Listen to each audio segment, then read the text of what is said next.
Imágenes de la ciudad de Guatemala captadas por el fotoperiodista Carlos Hernández en las horas del toque de queda de este fin de semana. Buenas noches, bienvenidos a la edición dominical de Noticiero Guatevisión.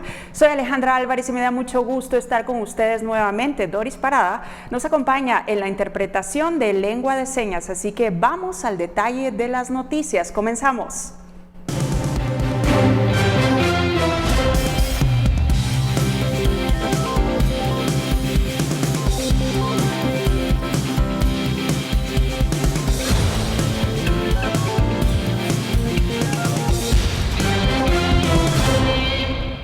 Iniciamos con la actualización de casos. Este fin de semana les cuento que Guatemala llega a los 45,000 casos registrados de coronavirus y 1,734 personas fallecidas. Según los datos actualizados al 25 de julio a las 24 horas, se reportan 561 nuevos casos positivos de coronavirus y el fallecimiento de 35 personas. Se estima que hay unos 11,707 casos activos y la cifra de recuperados alcanza los 31,612. En las últimas horas del sábado se reportaron 567 recuperados, fíjese usted. Y con estos datos quedamos a la espera de conocer cuáles serán las medidas que estarán rigiendo en las próximas semanas. Estamos a la espera del mensaje presidencial programado para las 9 de la noche. Es importante comentarle que estaba primero anunciado para las 20 horas, sin embargo, en los últimos minutos cambió y es a partir de las 21 horas cuando estaremos conociendo estas nuevas disposiciones, así que esté pendiente porque mientras tanto nosotros en la edición dominical de Noticiero Guatevisión le estaremos presentando algunas entrevistas sobre proyecciones para los siguientes días. Electrooral, el suero oral para todos, presenta. Bien, y el Ejército informó esta mañana en Petén que había localizado una aeronave prendida en fuego que posiblemente había sido utilizada para trasladar ilícitos. El jet que fue abandonado y quemado fue resguardado por soldados y horas después se confirmó la localización de paquetes con posibles narcóticos y vehículos incendiados también. Fueron aproximadamente 70 tulas las que fueron contabilizadas y llevadas por agentes antinarcóticos hacia una brigada militar. Y ahora les cuento que el exdirector del sistema penitenciario, Edgar Camargo, falleció este sábado a consecuencia de la COVID-19. El Hospital General San Juan de Dios informó que el deceso ocurrió minutos después de las 5 de la mañana a causa de fallas multiorgánicas y por el contagio del nuevo coronavirus. El exfuncionario de 55 años fue hospitalizado el 21 de julio luego de presentar complicaciones en su salud por esta enfermedad. Fuentes del hospital habían indicado que Camargo presentaba un cuadro delicado, por lo que tuvo que utilizar oxígeno. El exdirector del sistema penitenciario fue condenado a 22 años de cárcel, como ustedes recordarán, en noviembre del 2018, por haber sido declarado culpable de participar en una red que se dedicaba a hacer cobros ilegales en las cárceles. Y ahora les cuento que en Cubulco, Baja Verapaz, al menos 500 personas acompañaron una procesión por la feria patronal de este municipio. Recorrió solamente unas cuadras porque fue disuelta por la Policía Nacional Civil. Recordemos que en las disposiciones para evitar la propagación del COVID-19 se encuentra evitar las aglomeraciones, pero ahí usted tiene las imágenes.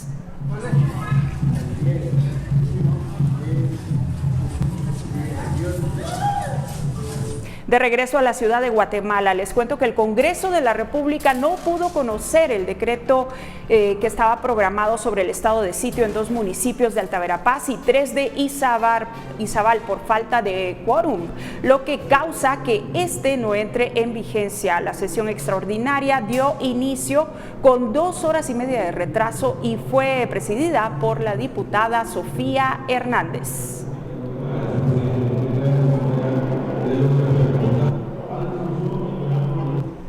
Y la Corte de Constitucionalidad resolvió en definitiva un amparo contra la Corte Suprema de Justicia que dio trámite a un antejuicio contra 4 magistrados de ese tribunal y le ordenó emitir un nuevo fallo. En un comunicado publicado por la CC expresa que esa decisión es nula de pleno derecho, pues el pleno integrado por suplentes es arbitrario e ilegal. También hace ver que viola los artículos 167 y 43 de la Ley de Amparo sobre la prohibición de iniciar persecución contra los magistrados de la CC por sus resoluciones.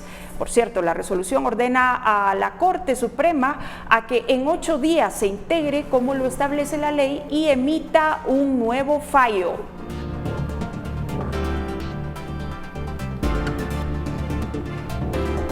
Bueno, y el futbolista Marco Pablo Papa, a un mes exacto de haber firmado un contrato con el club municipal, se queda sin equipo de nuevo, esto luego de que fuera detenido la madrugada de este domingo por agentes de la Policía Nacional Civil, y el club decidió terminar de inmediato este contrato, lamentando que el futbolista no haya logrado superar los problemas de índole personal que le precedían. Según información de la PNC, Papa fue capturado en un edificio de apartamentos en la zona 16 sobre el Boulevard Acatán por violar el toque de queda, por tener olor a alcohol y por escandalizar en la vía pública. A pesar de que en el informe las autoridades no lo mencionan, Papa al parecer también fue detenido por agredir a su actual pareja.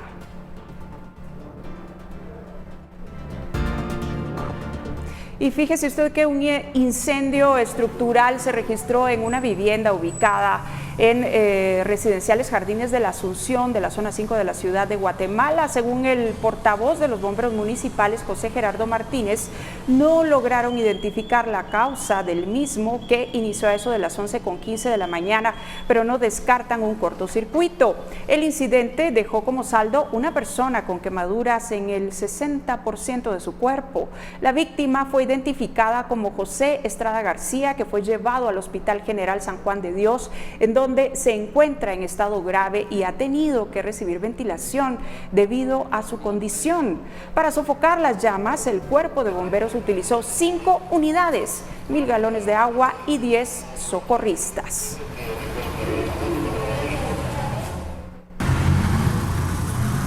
Y en más sucesos, la madrugada del sábado ocurrió un accidente en la 11 calle hacia Boulevard Bosques de San Nicolás.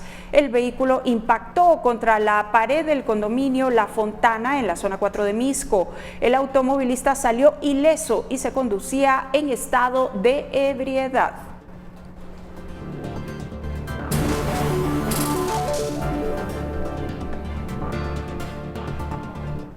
En otro tipo de información les cuento que Hanna, el primer huracán de 2020 sobre la costa del Atlántico, se degradó el domingo a tormenta tropical a su paso por Texas, provocando fuertes lluvias y amenaza de inundaciones en ese estado del sur de los Estados Unidos, ya duramente golpeado, como ustedes saben, por la pandemia de la COVID-19. Pese a que el Centro Nacional de Huracanes degradó al meteoro, ostentaba vientos de 115 kilómetros por hora. Hanna golpeó la Isla del Padre el sábado y avanzó como huracán categoría 1 con vientos de hasta 145 kilómetros por hora. Ahí tiene las imágenes.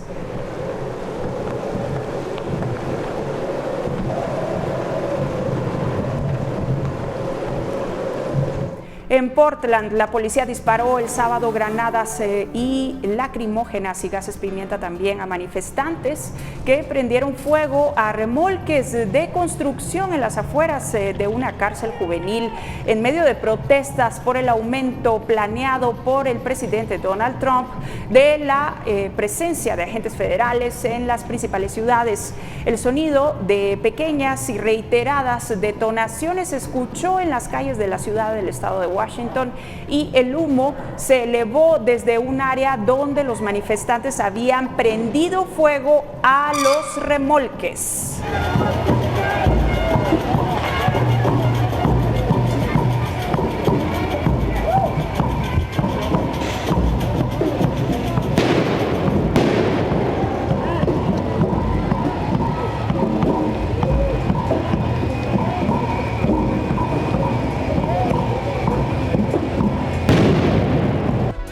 Electrooral, el suero oral para todos, presentó. Bien, en este momento vamos a la pausa, pero ahora le cuento con qué regresamos.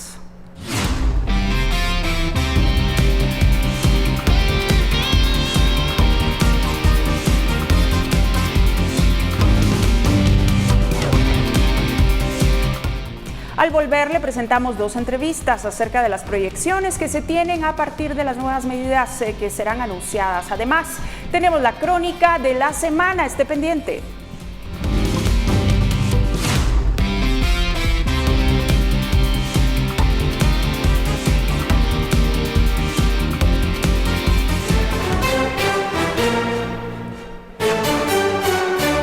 Bien, ya estamos de regreso. Muchas gracias por su sintonía. Como les adelanté, tenemos programadas entrevistas para hablar acerca de las proyecciones para los siguientes días. Recuerden que la cadena presidencial estaba anunciada para hoy a las 8 de la noche, pero la Secretaría de Comunicación Social cambió la hora y ahora pues será a las 21 horas cuando conozcamos las nuevas disposiciones. Mientras tanto, el doctor José Ortiz, mejor dicho, del Observatorio COVID-19 está con nosotros. Doctor Ortiz, buenas noches. Usted hoy hizo un pronunciamiento en redes sociales, habló de 3 puntos importantes que debe tomar en cuenta el gobierno antes de tomar ciertas disposiciones. Háblenos de ello, por favor. Sí, claro. Muy buenas noches, Alejandra, y televidentes de Guatevisión. Los 3 puntos que son importantes y que deberían de estar siempre contemplados en una reapertura, en una política de reapertura del país, se consideraron que eran los siguientes: fortalecer el sistema hospitalario, tanto recursos humanos, medicamentos, guías de manejo y la parte de atención que ha estado descuidada. Vemos todavía hospitales saturados y la infraestructura que no es suficiente. El segundo es hacer pruebas suficientes para poder aislar a los pacientes infecciosos y poder interrumpir la cadena de transmisión de la enfermedad. Vemos un punto débil también ahí en la parte de gobierno, ya que la prevalencia de la positividad se mezcla en PCR con pruebas rápidas y desconocemos en realidad cuál es el índice de positividad de la PCR y de las pruebas rápidas. En el momento que nosotros mezclamos pruebas rápidas de PCR de sensibilidad y especificidad con PCR y pruebas rápidas, no vamos a tener una idea correcta de la prevalencia de la positividad, que es un indicador muy importante de la circulación del virus. Y la otra situación es el modelo inconcluso que han planteado las municipalidades, que los felicitamos, que es el modelo de los centros de atención respiratoria, pero han sido desarrollados no del todo, ya que no tienen centros de cuarentena, de aislamiento para aquellos pacientes que tienen enfermedad y que no pueden guardar una cuarentena adecuada en sus casas. Estos centros de cuarentena municipal son importantes que se desarrollen en el país, porque si no se cumplen esas 3 condiciones, independientemente de la política que se adopte, con semáforo o sin semáforo, la transmisión de la enfermedad va a continuar y la pandemia se perfila como una meseta sostenida por un tiempo indefinido. Doctor José Ortiz, ¿qué piensa usted del semáforo epidemiológico?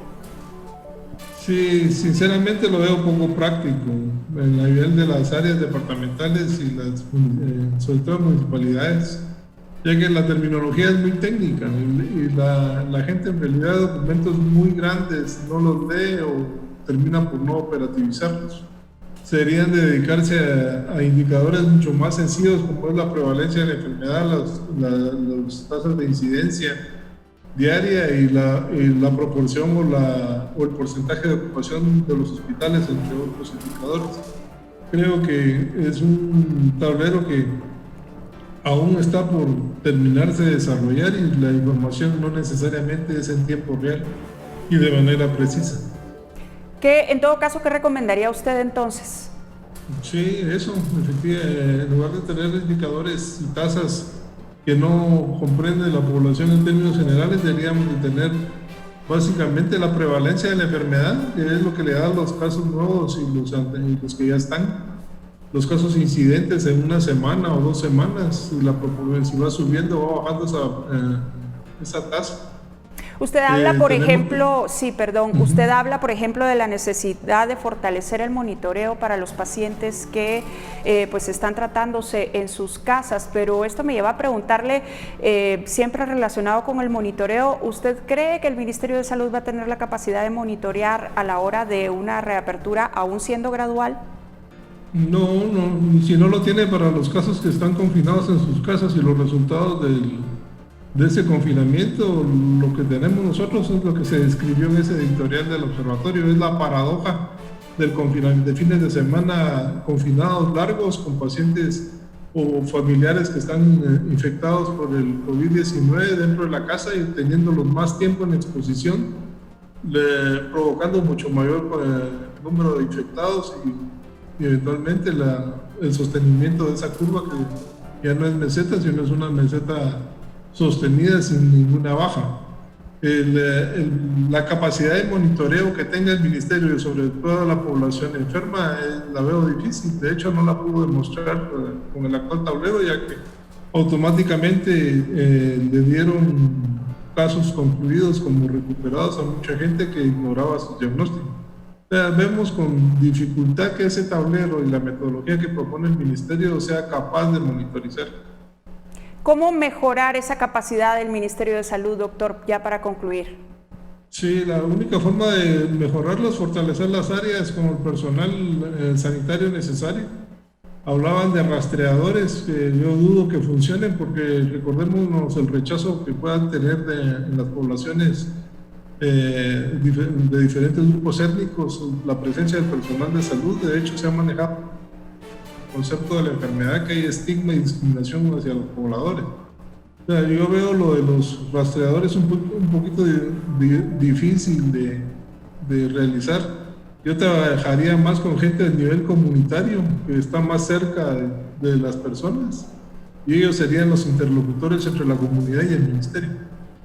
Bien, pues doctor Ortiz, muchísimas gracias por haber conversado esta noche con Noticiero Guatevisión. Estaremos pendientes de sus análisis después de conocer las nuevas disposiciones presidenciales. Ahora sí continuamos con más y en este momento hacemos un recuento de los hechos que marcaron los últimos días.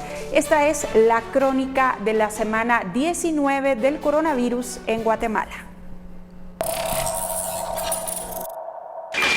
Lunes 20 de julio. La semana 19 del coronavirus en el país inició con dudas en los datos reportados por el Ministerio de Salud Pública después de la implementación del tablero electrónico. La cifra de pacientes de COVID-19 recuperados aumentó de un día a otro. Es muy complicado dar seguimiento a los 39,000 casos que ya se reportaron en Guatemala. Dar un seguimiento individual a cada caso es imposible. Por ello, en lugar de utilizar números absolutos, tanto los recuperados como los casos activos se manejan según estimaciones. Calcularon, con base a los datos de vigilancia que tienen, cuál era la cantidad de días entre el inicio de síntomas y la fecha de defunción para los casos fallecidos. Se dieron cuenta que el 90% de los casos fallecidos fallecen dentro de 3 semanas. Si un caso reportado como confirmado no hace parte del listado de los casos fallecidos dentro de 3 semanas, se puede considerar como sobreviviente y recuperado. Martes 21 de julio. Realizan hisopados en la cárcel de la base militar Mariscal Zavala. Roberto Barreda es trasladado a un centro asistencial. La Dirección General del Sistema Penitenciario sospecha que padece de coronavirus, pero los resultados del diagnóstico aún no los entrega el Ministerio de Salud. A las 16:30 horas fue trasladado Roberto Eduardo Barreda nuevamente al San Juan de Dios por complicaciones de salud. Él en estos momentos está con oxígeno y ya está estable en el centro hospitalario. Ministra de Salud y director de la Coprecovid se reúnen con alcaldes para hablar de medidas de contención de la pandemia en las diferentes regiones del país. El doctor Edwin Asturias dice que varios municipios presentan casos. Comenzamos ya a ver casi en todos los municipios el aparecimiento de casos en todos de una manera lenta pero sostenida. Miércoles 22 de julio. Este día, los médicos del Hospital Roosevelt solicitaron una reunión con el presidente de la República y la ministra de Salud para recordar las demandas que mantienen desde hace 2 meses. Y buscar en conjunto una solución pronta. Mañana, pasado mañana, pero no más de 2 días. Ya llevamos pidiendo esto como 1 mes atrás, 2 meses atrás, entonces por eso que se nos dé la importancia para buscar la solución, las mejores soluciones para toda la población. Jueves 23 de julio. Alan Rodríguez, presidente del Congreso de la República, da positivo a COVID-19. Ese día se vencieron los contratos de los médicos y enfermeras que trabajan en el Parque de la Industria. Varios denunciaron que no se les han cancelado sus salarios. Lo que exigimos es nuestro pago, es lo principal.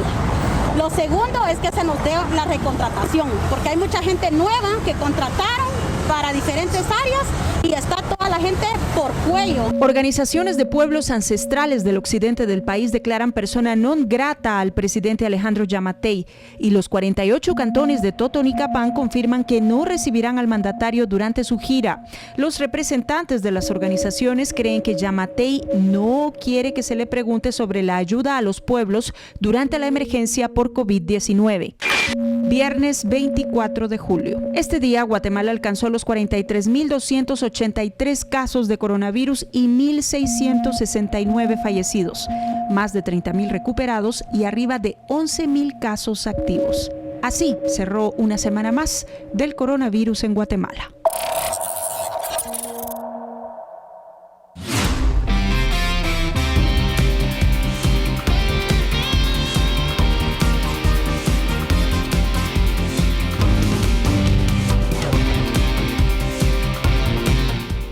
Al volver en datos, hacemos un recuento de las fases para certificar una vacuna contra el coronavirus y cómo avanzan los estudios para tenerla lista. También tenemos más entrevistas, esté pendiente.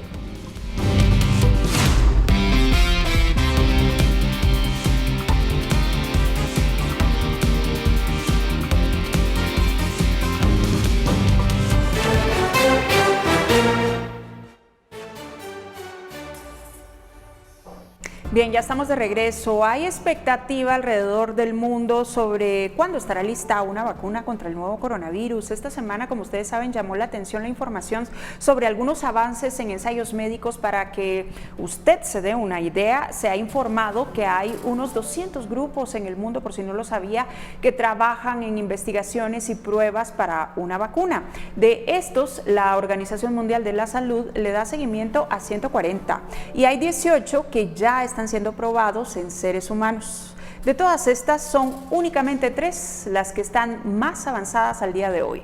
Se trata de la experimental en China, la de Oxford en el Reino Unido y de la cual se tuvo noticias de avances durante esta semana, y la de compañía Moderna en Estados Unidos. Para que una vacuna quede aprobado, es necesario pasar por 3 fases. En la preclínica se realizan pruebas con animales. Luego, en la fase 1, 2 y 3 se realizan pruebas en humanos, aumentando el número de personas según el avance en los resultados. Aunque algunos estudios hablan de tener algo más definido para septiembre o finales de este año, según los expertos, será hasta mediados de 2021 cuando podría estar disponible para la gran mayoría.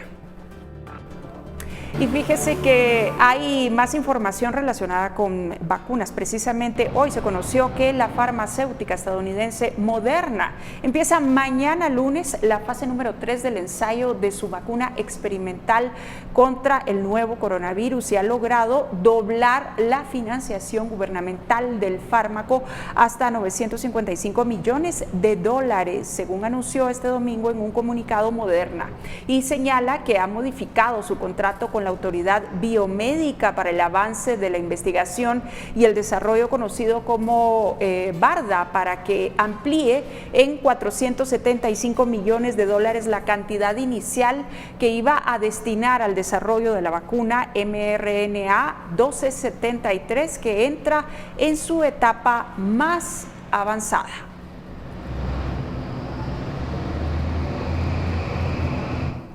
Bueno, vamos ahora con otro tipo de información. Alcohol en gel respiradores, análisis de datos epidemiológicos, estudios educativos, proyecciones económicas son algunos de los programas emprendidos para hacerle frente al COVID-19 en estos meses. Hablamos con la vicerrectora académica de la Universidad del Valle de Guatemala sobre estos proyectos y esta es la nota. Varias de las acciones encaminadas a luchar contra el nuevo coronavirus están fundamentadas en diferentes disciplinas de la ciencia. Mónica Stein es vicerrectora de la Universidad del Valle de Guatemala. Hablamos con ella para conocer los proyectos e investigaciones emprendidas desde los primeros días de la emergencia en el país, pues según cuenta, parte de sus objetivos se centran en trabajar para que las investigaciones tengan impacto e inspiren a nuevas generaciones. Hemos hecho esfuerzos en 3 sentidos. Primero, en el tema de la vigilancia epidemiológica, es decir, cómo prevenir y monitorear cómo se está dando la pandemia, y eso lo hacemos con el Centro de Estudios en Salud. Estamos colaborando con proyectos de insumos para aguantar mejor la pandemia, con insumos como alcohol gel, equipo de protección personal y un esfuerzo muy interesante de un ventilador de bajo costo. Y finalmente, apoyando los sistemas. Nuestro país ha evidenciado que nuestros sistemas son un poco débiles para aguantar este tipo de crisis y estamos apoyando al sistema educativo en la transición de la educación presencial a virtual. Estamos apoyando al sistema económico, creando escenarios e indicadores económicos y a través de nuestras fortalezas en matemática estamos también creando escenarios de la misma pandemia y cómo se desarrolla para tratar de predecir mejor en qué etapas se necesitan qué acciones para salir adelante. El trabajo ha sido intenso y en medio de la crisis hay oportunidades. Por eso se busca poner a la ciencia y la tecnología al servicio de la sociedad. Para Stein, en emergencias y eventos como los que vivimos, se puede ver la importancia de la ciencia. La ciencia es fundamental porque la ciencia nos da datos para la toma de decisión basada en evidencia. La pandemia nos crea pánico, nos crea incertidumbre, nos crea desconfianza a veces en las decisiones que estamos tomando nosotros, nuestras familias, nuestras autoridades, y la ciencia ayuda a darnos esa seguridad que las decisiones que se están tomando son las mejores. Entonces la ciencia debe aportar esos elementos para poder atender situaciones ya sea de salud, económicas, educativas, que no solo nos den remedios, o sea, es importante tener una solución, pero que también nos orienten para tomar decisiones a futuro. Y esas 2 partes creo que son lo más fundamental que da la ciencia. Remedios, pero elementos para toma de decisión basada en evidencia. Pese a la precariedad en los sistemas primarios de atención a las personas, Stein explica que en Guatemala existe la capacidad de producir materiales sanitarios, recopilar y analizar datos para generar soluciones y así ayudar en contextos como el actual. Sin embargo, es importante masificar esos esfuerzos y hacer que las iniciativas lleguen a más personas, por lo que después de la experiencia de estos meses quedan grandes desafíos y oportunidades para el país. Tal vez lo que más preocupa es ese tema de los sistemas. Hemos mostrado que nuestros sistemas nacionales son poco resilientes, especialmente para atender a los más necesitados, y creo que esta crisis lo que trae es una gran oportunidad de tratar de reformar esos sistemas de salud, educación, economía, que en estos momentos no han podido responder como han podido responder en otros países que tienen apoyos sociales más robustos. El balance de todo esto deja lecciones aprendidas. Vamos juntando esos 2 extremos. Hay que generar los datos y hay que saber usarlos. Y mientras mejor generados están, mejores las decisiones. Esas 2 lecciones dejo. Hay que invertir en ciencia y tecnología, pero luego hay que usar los resultados que da la ciencia y la tecnología. En los siguientes meses, el objetivo es seguir trabajando en cada uno de los proyectos en curso y poner al alcance de las personas las herramientas disponibles para hacerle frente a los efectos de la pandemia. Este semestre queremos que ya nuestro ventilador esté en línea y usable. El app de autorreporte que ya les describí, ya lo estamos usando acá y queremos ofrecérselo a otras universidades, a colegios y a empresas para que puedan tener un mejor control sobre el estado de salud de su personal, con el objetivo de nuevo de llegar al bienestar. En ese sentido, pues nos estamos adaptando positivamente a este contexto de incertidumbre y tratando de dar herramientas para que la gente se sienta bien, que haya condiciones seguras dentro del lugar de trabajo, que la gente tenga acceso a la información y a los insumos necesarios para protegerse, cuidarse a ellos mismos y a sus familias, y que eso dé la tranquilidad de seguir adelante con todas sus actividades. Si logramos eso y lo logran otras empresas y otros establecimientos, Guatemala sale adelante más rápido.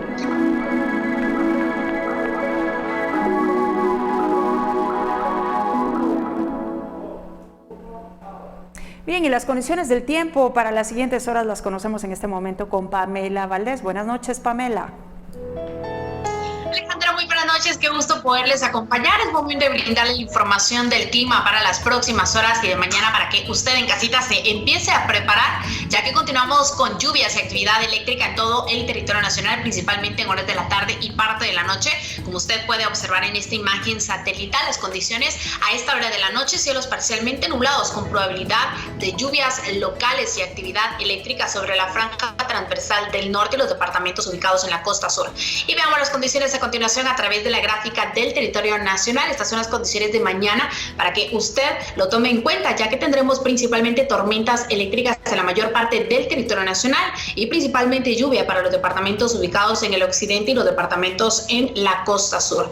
Veamos las condiciones en los próximos 3 días, específicamente en la ciudad capital. Esperamos para el lunes inicio de semana cielos parcialmente nublados con probabilidad de lluvia y una temperatura máxima que se registra de 24 grados centígrados. Para el martes también probabilidad de lluvia con una máxima de 25 y para el miércoles a la mitad de la semana probabilidad de lluvia con una máxima de 25 grados centígrados. Y por último la salida del sol esperamos mañana a las 5:44 de la mañana y se ocultará a las 6:33 de la tarde. Hasta aquí con la información del clima. Que tengan una excelente noche.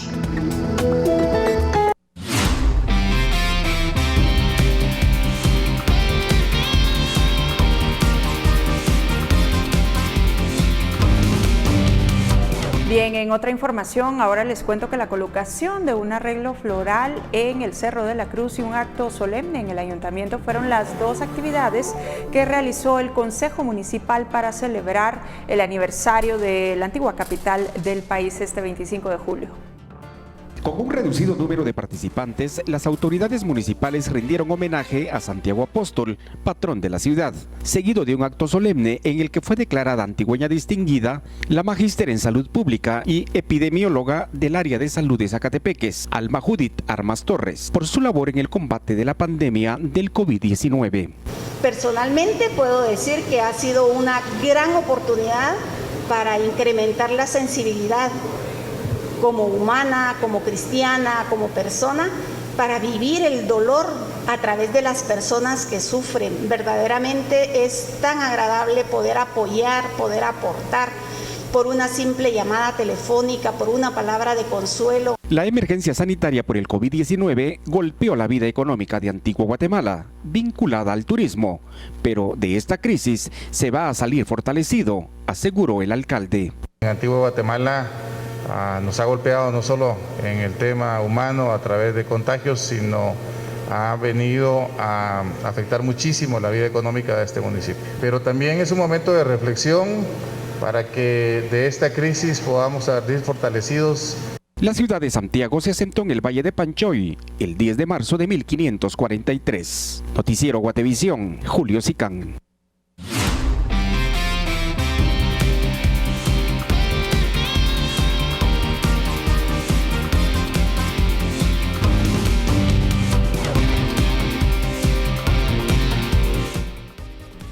Al cierre le contamos de la participación de artistas guatemaltecos en un festival mundial de pintura en Austria. Esté pendiente.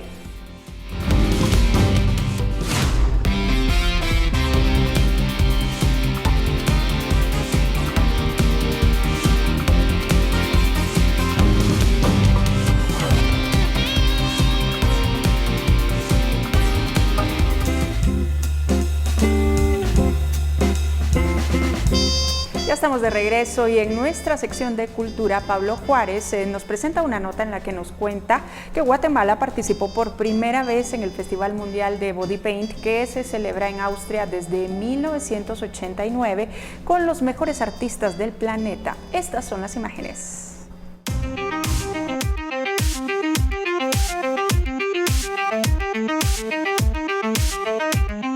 Recientemente se llevó a cabo la 22ª edición del Festival Mundial de Body Paint y por primera vez Guatemala participó en él.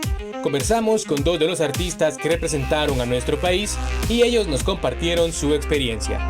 Son 560 participantes en total a nivel mundial. Entonces sí, para los guatemaltecos pues sí fue algo muy emocionante haber pasado la curaduría y no únicamente lo pasó un artista, sino que fueron 5 artistas los que lograron pasar la curaduría. Convocan a los mejores artistas de Body Paint. Realmente nosotros como guatemaltecos pues es la primera vez que participamos, entonces estamos muy emocionados de saber que estábamos compitiendo contra muchos artistas, que el nivel es increíble, es muy alto.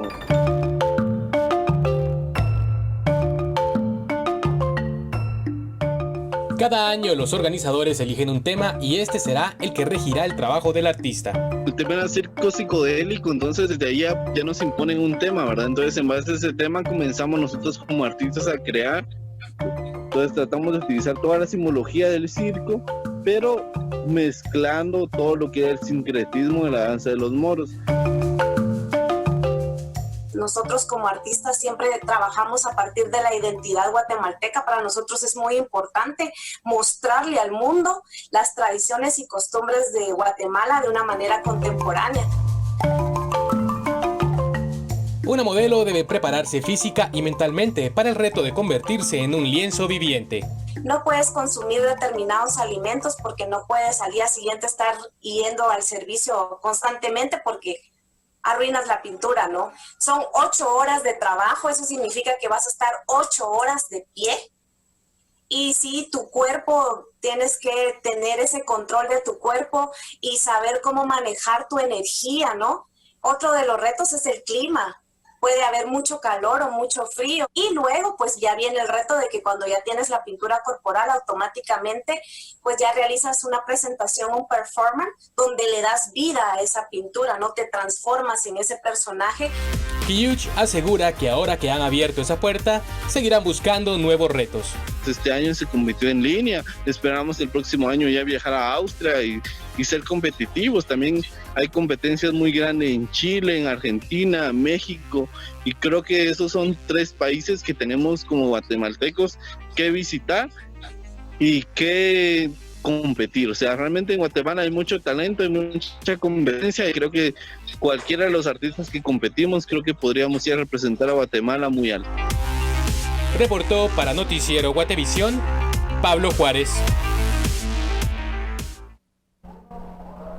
Bien, y antes de despedirnos, quiero contarle que ya se encuentra con nosotros Javier Cepeda. Él, como ustedes saben, es director ejecutivo de la Cámara de Industria. Javier, buenas noches. Gracias por estar con Noticiero Guatevisión. Estamos a la espera que dé inicio la cadena con el anuncio presidencial. Se esperan nuevas disposiciones esta noche, pero ustedes tienen algunas proyecciones. Cuénteme, por favor. Bueno, más que proyecciones, lo que tenemos es esta expectativa que toda Guatemala tiene ante esta cadena de hoy. Esperamos que vaya a empezar a darse una reapertura gradual, ordenada, y si así es como lo va a decir el señor presidente, pues creo que es un importante mensaje porque es necesario balancear la salud y la economía de las familias guatemaltecas. Sin embargo, pues el reto, si así se da, va a ser muy grande para que todos los guatemaltecos de los distintos sectores de la población seamos los responsables de que podamos hacer esta reapertura de manera gradual y ordenada, cumpliendo para empezar con las 3 medidas básicas higiénicas que son el lavado de manos, el distanciamiento social y el uso de las mascarillas. Si nosotros, en lo individual, como personas, como sectores, no lo hacemos, pues tampoco podemos responsabilizar al gobierno o a otras entidades. Nosotros como sector empresarial e industrial estamos preparados para la reapertura de manera gradual y ordenada. Y pues esperamos el mensaje del señor presidente para poder colaborar a que Guatemala vaya saliendo de una forma ordenada y gradual de esta situación. Desde la perspectiva económica y del sector al que usted representa, ¿cuál sería el escenario que ustedes esperarían para las próximas semanas? Bueno, como comentaba, pues privilegiamos la salud y la vida de los guatemaltecos, pero entendemos también que la economía familiar se ha estado viendo bastante afectada, y en esa línea de ideas lo que esperamos es que si se da el anuncio de la reapertura gradual, la hagamos nosotros de una manera ordenada, cumpliendo con los protocolos que tenemos. Nosotros como sector industrial, de hecho antes de la pandemia nosotros ya teníamos nuestros propios protocolos. Lo que hicimos fue adaptarlos a la situación de la pandemia, pero pues estaríamos esperando ese anuncio y estamos totalmente listos para poder hacer esta reapertura en función del beneficio de la salud y de la economía de los guatemaltecos. Una pregunta que se hacen algunos guatemaltecos es: ¿qué garantía hay sobre que en realidad se dará cumplimiento a esos protocolos? Cuéntenos por favor ustedes cómo garantizan eso o cómo se han estado preparando. Como le mencionaba en anterioridad, la verdad que nosotros en el sector industrial particularmente ya tenemos desde hace muchísimos años ciertos protocolos, certificaciones HACCP, por ejemplo, y a otro tipo de certificaciones que ya cumplimos. Así es que no es que sea algo nuevo para nosotros, lo que hicimos fue adaptarlo, y evidentemente nosotros como sector industrial tenemos ciertos monitoreos, ciertas auditorías internacionales también, con las cuales pues tenemos que cumplir. Entonces evidentemente pues estamos preparados para eso, y sabemos que también por parte del gobierno va a haber algún tipo de inspectores que van a estar viendo las empresas, pero como les menciono, esto no es un tema solo de un sector industrial o empresarial, es responsabilidad de todos y cada uno de nosotros como ciudadanos, formales, informales, de cualquier tipo de sector que venga, porque si nosotros no tomamos ese paso de responsabilidad, va a ser muy difícil que realmente salgamos adelante, y lo peor que nos podría pasar es que tengamos que retroceder a donde estamos ahorita o a niveles más críticos. ¿Qué tipo de comunicación han tenido ustedes con las autoridades gubernamentales para darle seguimiento a la implementación o, repito, al seguimiento de la implementación de esos protocolos? Desde el inicio de la pandemia nosotros hemos estado en comunicación constante con las autoridades, desarrollamos los protocolos por cada una de las cámaras del sector privado, y por otro lado también lo que hemos hecho es presentárselos al gobierno. Ellos nos mandaron con algún tipo de comentarios, y luego pues los hemos ido, digamos que, afinando o corrigiendo, y eso por un lado. Por otro lado también hemos hecho visitas como distintos sectores del sector privado, donde llegan las personas de COPECOVID, del Ministerio de Salud, del Ministerio de Trabajo, a hacernos pues algunos comentarios de lo que bajo el punto de vista de ellos debe hacerse, y los hemos tomado en cuenta.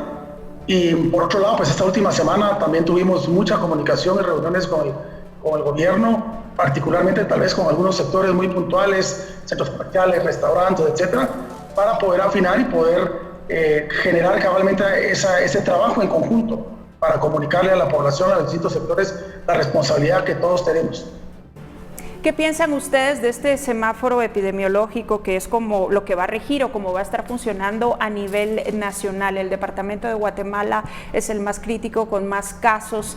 En ese sentido, y por eso la primera pregunta que le hacía cuando iniciamos la entrevista es cuáles son las proyecciones, y me refería principalmente a eso. Según las medidas que podamos conocer, los escenarios económicos que ustedes han planteado. Bueno, los semáforos son un mecanismo que nace de una base totalmente técnica por parte de los médicos y especialistas, y esto pues por lo que tenemos entendido va a tener que ir siendo revisado cada cierto tiempo, cada 15 días. Ahí lo importante es mantener la comunicación, porque como bien sabemos esta pandemia, esta situación es algo nuevo, no solo en Guatemala, en el mundo entero. Entonces no existe ninguna experiencia previa, y aquí va a ser vital la comunicación con gobierno para ir viendo cómo podemos ir modificando, cómo podemos ir perfeccionando tanto el tema de los semáforos como el tema de las guías o los mismos protocolos que nosotros estamos implementando desde hace muchos años también en el sector industrial. Bien, pues Javier, muchísimas gracias por haber conversado con nosotros esta noche rápidamente. Recordamos, la cadena está programada para dentro de unos minutos, a las 21 horas. Se dio a conocer por parte de la Secretaría de Comunicación Social de la Presidencia. Por supuesto que también estaremos al tanto de lo que suceda en el sector al que usted representa. Buenas noches. Muchísimas gracias y a las órdenes, y sobre todo en comunicación con toda la población. Gracias, Javier. Era Javier Cepeda, director ejecutivo de la Cámara de Industria. Tenemos que hacer una pausa, pero ya volvemos con más. Esté pendiente.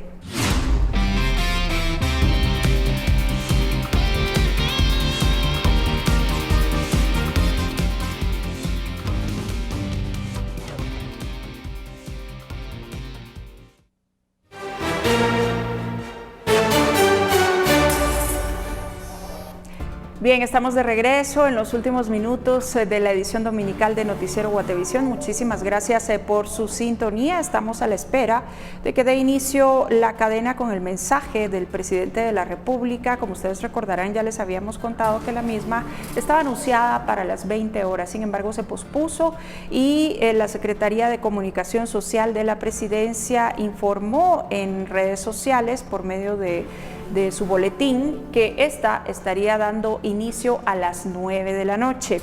Hay expectativa por parte de la población en general, por supuesto, porque pues se conoce que hoy se estarán anunciando nuevas disposiciones. De lo que hemos ido informando en el transcurso de la semana y lo último que el presidente Alejandro Giammattei mencionó en su mensaje es que todo estaría regido por este semáforo epidemiológico que va por colores de acuerdo a las regiones del país, pero principalmente de los lugares en donde más contagios se han registrado hasta el día de hoy. Como ustedes saben y como también les hemos informado, ya los casos positivos de coronavirus en el país superan los 45,000. Y si bien es cierto, la semana pasada pues llamó la atención y nos sorprendió que de un día para otro el número de recuperados subió, y por la implementación también de este tablero electrónico que presentó el Ministerio de Salud Pública y Asistencia Social,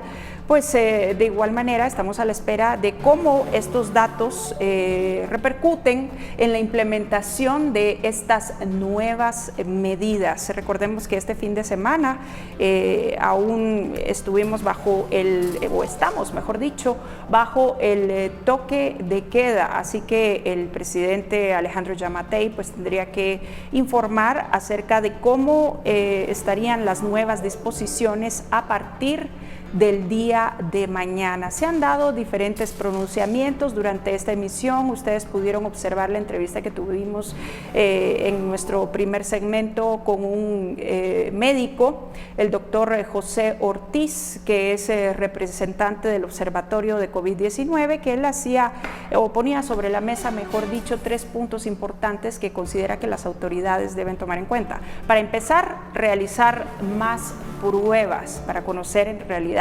cuántos casos más de coronavirus se están registrando en Guatemala, pero también hablaba de la importancia de fortalecer al Ministerio de Salud Pública, dotarlo con más personal, tanto en los centros de atención de COVID-19 como para el monitoreo, porque hasta el día de hoy pues hay un poco de duda acerca de las personas que están siendo tratadas en sus hogares. Según el médico, pues no hay certeza de ese monitoreo que está realizando el Ministerio de Salud, y por eso pues hacía un llamado a las autoridades de gobierno para que tomaran cartas en el asunto. Finalmente, ya casi al cierre de esta emisión, ustedes observaron que hablamos con el director de la Cámara de Industria de Guatemala, Javier Cepeda, acerca de las proyecciones o escenarios que ellos tienen a partir de estas nuevas medidas que vamos a conocer en unos minutos. Ellos pues también mencionan que están a la expectativa, sin embargo también resaltó que esperan una reapertura gradual. Asegura que los diferentes sectores comerciales se han estado preparando en los últimos meses para esto y que mantienen comunicación constante con el gobierno de la República. Sin embargo, resaltamos la pregunta o retomamos el comentario del doctor José Ortiz en cuanto a qué tanta capacidad tendrá el Ministerio de Salud Pública para realizar los monitoreos y en general las personas que estén destinadas a esta función a realizar los monitoreos respectivos en los diferentes centros o comercios del país. Eso estará por verse y por supuesto que nosotros le mantendremos informado en nuestras diferentes emisiones. Ya pasan algunos minutos de las 9 de la noche y estamos a la espera que dé inicio esta cadena con el presidente de la República, Alejandro Giammattei. Hasta el momento desconocemos la razón por la que la misma se ha retrasado, no es la primera vez que ocurre.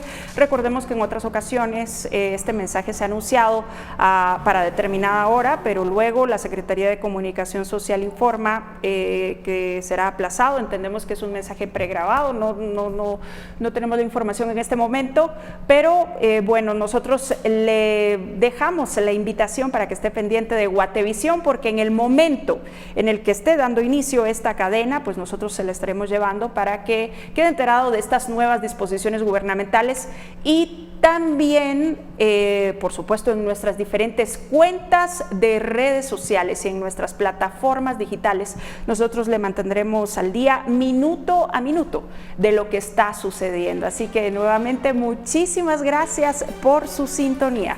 Le deseamos una excelente noche y un buen inicio de semana. Así que descanse. Hasta la próxima.